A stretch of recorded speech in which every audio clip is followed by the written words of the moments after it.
Welcome to my lecture about my cat, NIO. NIO is a Russian blue and he is 7 years old. And I can subjectively say that he is the cutest cat in the whole world. So let's not wait any longer, let's bring him in. Here is my cat, NIO! Oh. What is this? Why is this car here? Where's my cat? Is he in the boot? I mean, why would you put my cat in the boot? Why would you do that? All right, yeah. Yeah, I get it now. They asked me to make a review about NIO. And apparently this car is called NIO, so this is not going to be about my cat, no. I guess it's going to be a car review after all. Hello there, monsters and men, ladies and people. This is a NIO, what is it? ET7, and welcome to Recharging.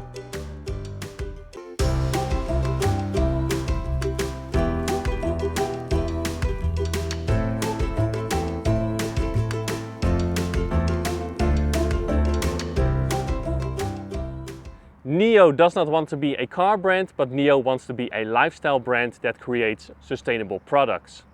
One thing that NIO tries to do is to create a community around their brand and actively let that community interact with each other through the app or through the gatherings at their so-called NIO houses. One part of that community is the user advisory group. The user advisory group is a group of random people that uses NIO products and actively gives feedback to NIO on things they like to be improved. And NIO says that they are listening to this user advisory group. And if they do, then thumbs up, because that is a good thing. But yes, I know, I am an electric car reviewer, so let's get back to the ET7. The ET7 is a 5.1 meters and 2300 kilograms sedan. Or should I say, limousine? Anyway, I have to say though, it is a pretty one. I really like the looks of this NIO ET7, but also its smaller brother, the ET5. The NIO sedans look really, really good.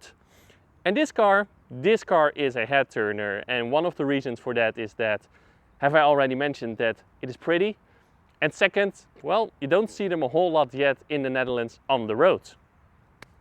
One thing to mention is that when you buy a NIO, it has everything as standard. No option packs like in the German cars, no. You buy one, there's one version, and again, it comes fully loaded. Then, something more practical, does this NIO have a frunk? That is a big no.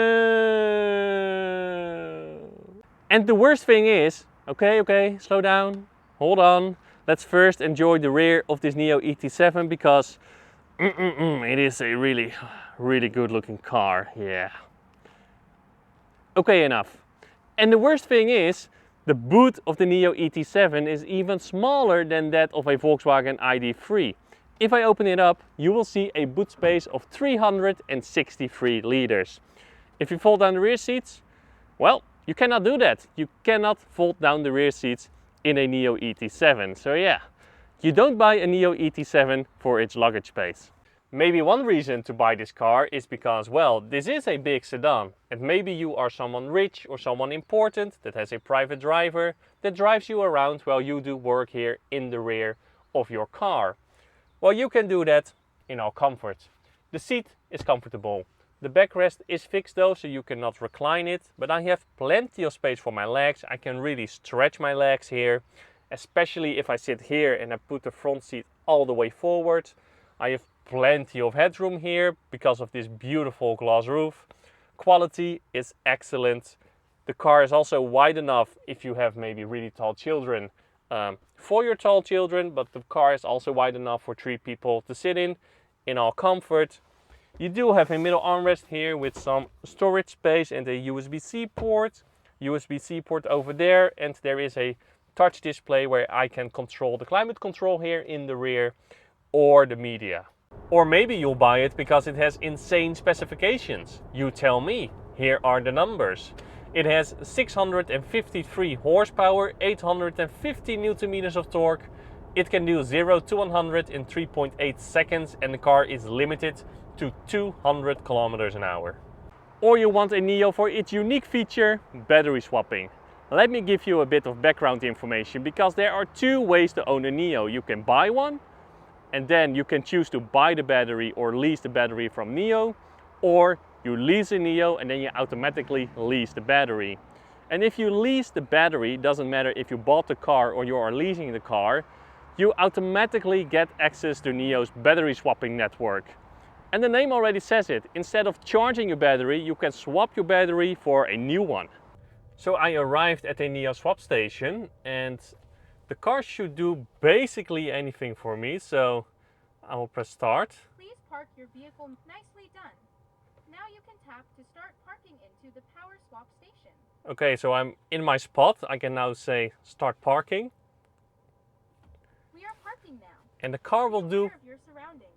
everything for me, as you can see. Take over the steering wheel. You can press the brake panel to control the speed.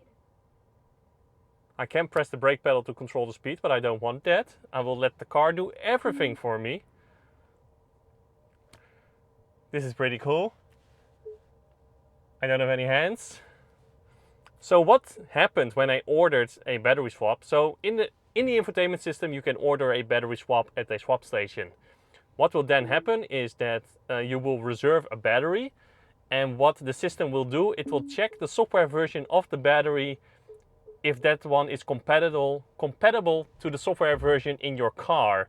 And if not, it will update the software of the battery to be compatible with your car. It will reserve a battery for you and you can drive to the swap station.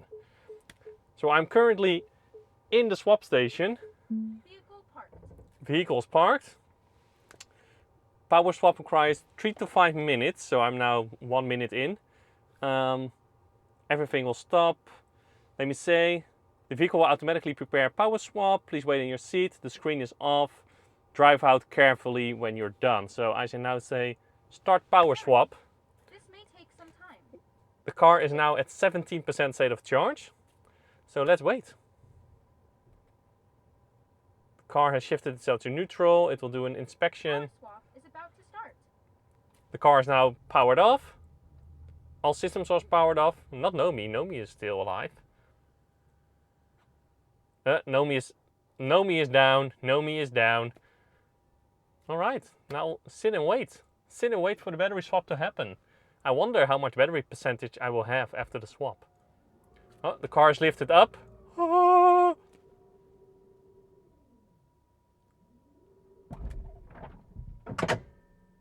There are a lot of noises. The battery is going loose probably. The car is going down again. Oh, the car is going up again. Probably the battery is now... Firstly, the battery was probably removed. The battery was moved away. Now probably a new battery has came in. I'm lifted up again to put in the battery. And then we're good to go. Very soonish, I think. I'm now 5 minutes in. 5 minutes in. A little under 5 minutes, I'm sorry. Nomi is alive. So yeah, that's it. The car does everything for you. You drive into your spot. The car drives into the swap station. The battery is swapped in literally 5 minutes. Nomi is alive already. And soon I can drive out, I think.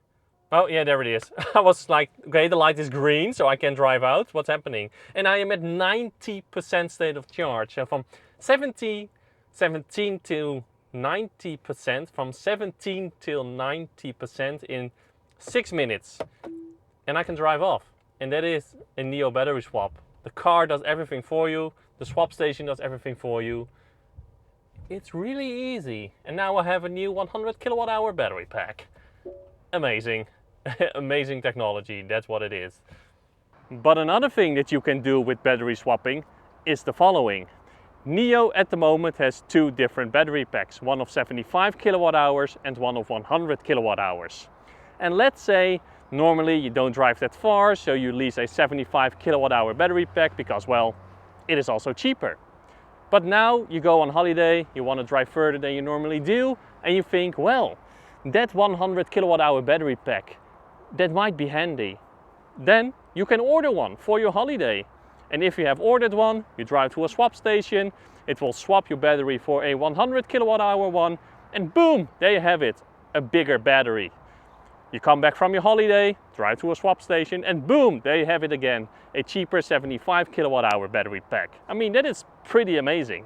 And even though I find this amazing technology, I have to admit that I have some doubts with NIO's battery swapping strategy.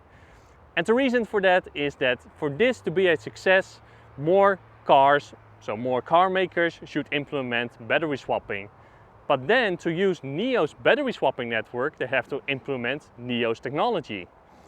And I don't see that happen very quickly in the future.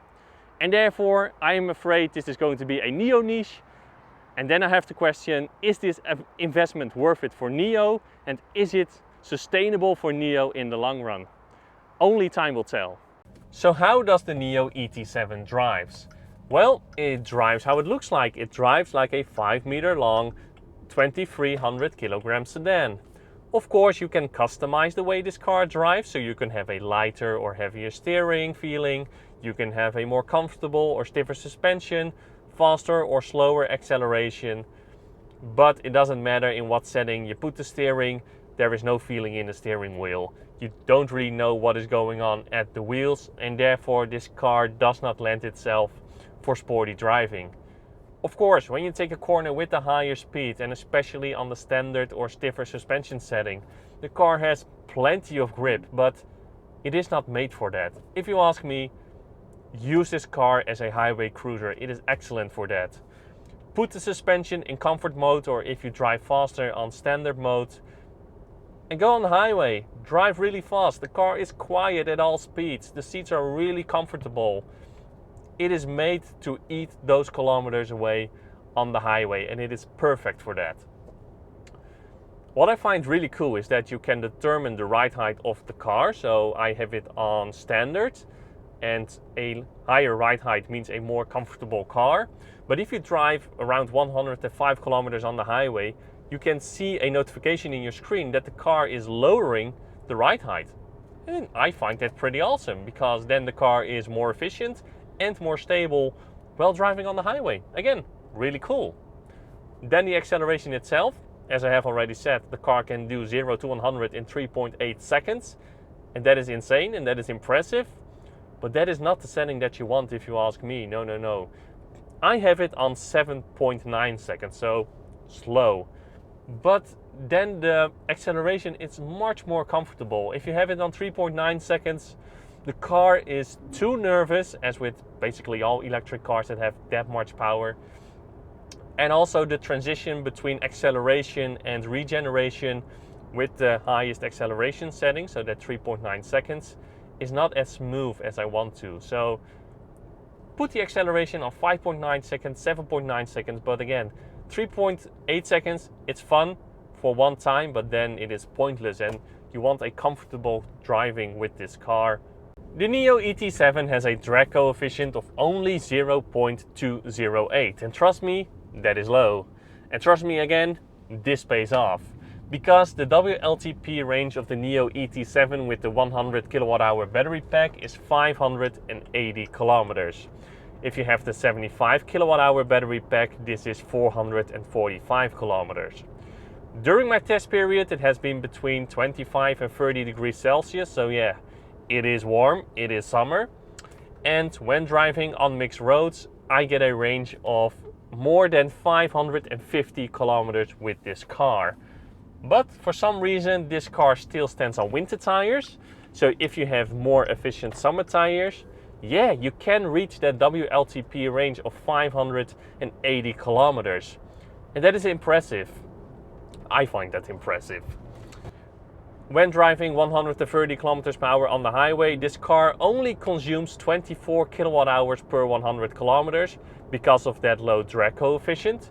And I got a range of more than 375 kilometers with the 100 kilowatt hour battery pack. For a car that is more than 5 meters, 2300 kilograms, and has 650 horsepower, I think this car is really efficient. It is really impressive what NIO has done here. Unfortunately though, the NIO ET7 does not have a one-pedal drive mode. You can determine the amount of regeneration in the infotainment system, but again, you cannot do one-pedal drive. Of course, the NIO ET7 has a 11 kilowatt onboard charger as standard. Charging it from 0 to 100% will take you around 11 hours with the 100 kilowatt hour battery pack and around 8 hours with the 75 kilowatt hour battery pack. Fast charging capability is okay. It is not the best in class. You can have a maximum fast charging speed of 140 kilowatts. Charging the 75 kilowatt hour battery pack from 10 to 80% will take you around half an hour. The 100 kilowatt hour battery pack will take you around 40 to 45 minutes. Just as in the rear, here in the front there is nothing to complain. The build quality and the quality of the materials are really good. I like the shapes that are being used in this interior. It's all very round and very organic, and that gives me a calm vibe. It is different than most other car interiors nowadays. Besides that, the interior is very Tesla-like. There are barely any buttons, everything is done through the infotainment system, even adjusting your mirrors and your steering wheel. Another trend with modern cars is that there is no glove box. There is a huge storage space here on the center console, but again, no glove box. You do have two cup holders here in the middle, a wireless charging pad for your phone, quite some decent space here under your center armrest, and the door pockets do fit a liter bottle, but not a 1.5 liter bottle. Another thing that is just like Tesla is that the infotainment system does not support Android Auto or Apple CarPlay. And the reason for this is that NIO wants to control the whole user experience of the infotainment system. And this is not a problem as long as the user experience is a good experience. So is the user experience a good experience? If you ask me, yes it is. It is snappy, it is responsive, the navigation software does plan charging stops or battery swaps, and also things are easy to find within the infotainment system. Again, it is a really good system. But what if you can't find some functionality? Well, then you can always ask Nomi. Who the hell is Nomi? Who the hell is Nomi then? Well, Nomi is this avatar here on the dashboard. Why is that avatar there? NIO did a study or a research, and according to NIO, with a voice controlled system, normally you talk to a screen. But people are more emotionally connected to their car or to something if they talk to an avatar instead of a screen. And therefore, by having that avatar, people are more emotionally connected to the car and are more eager to use the voice control system in this car. And I get that. I get that research. I really do. And I have to say though, Nomi works really well. It is a good voice control system. And what is also nice is that Nomi is spatial aware. So that means if I ask, "Hi Nomi, Hi there. open the window," Okay. it will only open my window. And if the passenger asks the same question, it will only open the passenger window. So if I now say, "Hi Nomi, Hey. close all windows," Okay. then all windows will be closed. Again, Nomi works really well.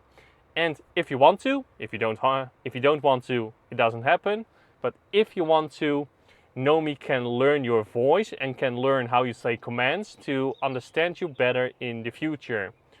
And also, the system, including Nomi, does get software updates over the air to improve itself. As already mentioned, the NIO comes fully loaded as standard, and therefore it also has all driving and safety features that are currently available in the modern world. It also has a shit ton of cameras, and there's even a LiDAR sensor on the roof here in the front. So what does it do with all those sensors and the LiDAR sensor? Well, here in Europe, unfortunately, not a whole lot. The NIO cannot do more than a Kia, Volkswagen, BMW, Mercedes or every other car. And that is because here in Europe, legislation is holding car makers back to do more autonomous driving than the cars are doing at the moment. But the guy of NIO told me that, for example, in China, this car can do a lot more than it can do here in Europe. So yeah, I just have to believe him on that. So what is my final verdict of the NIO ET7? Well, I can be short about it. I like it. And for a Mercedes EQS or BMW i7, you pay at least 20,000 euros more. And then you don't even have even though I have my doubts about it, battery swap functionality. And if you choose the 75 kilowatt hour version of the NIO ET7, the price difference is even more. So if you are in the market for this type of car and you can live with the boot space of the NIO ET7, you should definitely check it out. And that was the review of this car. I hope you liked it, and if you did, give a like and subscribe. And if you want to, leave a comment. And then I would like to say now, thank you a lot for watching, and as always, to be continued.